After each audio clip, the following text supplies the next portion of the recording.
السلام عليكم ورحمة الله تعالى وبركاته. الإخوة الأفاضل، مرحبا بكم.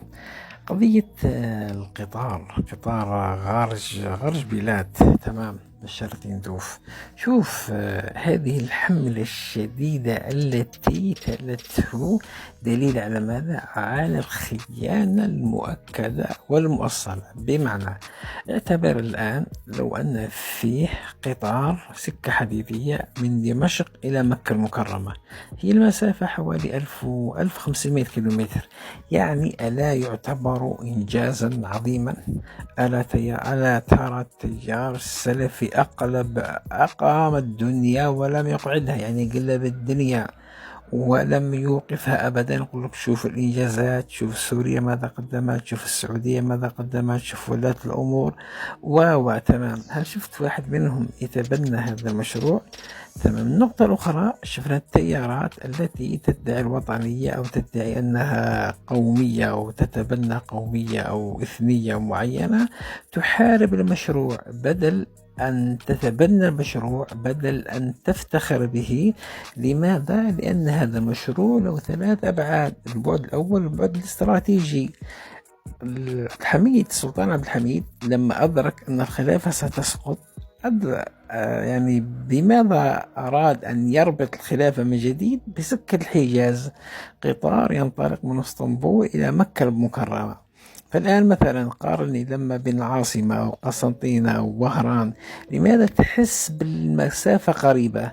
سكك حديدية، تمام. فالآن هذه السكة الحديدية تجعل ماذا؟ كأنها ذراع، كأنها تؤكد وترسخ أنها جزء من، يعني جزء أصيل من الهوية الوطنية. يعني ما كانش فارق بين غارج بلاد وبين وانظفت بالساء، بفضل الله عز وجل، ثم بفضل ماذا؟ هذه السلاسل من السكك الحديدية. فهذا بأنه مشروع وطني ومشروع قومي ومشروع يرسخ لمبدأ دولة نوفمبر. فتجد ماذا؟ الأطراف الخارجية يزعجهم هذا. فكيف يبطلون هذه المشاريع؟ بأنهم يجعلون هؤلاء التيارات يشغلون أو يلهون أو يعكرون صفوة هذه الإنجازات.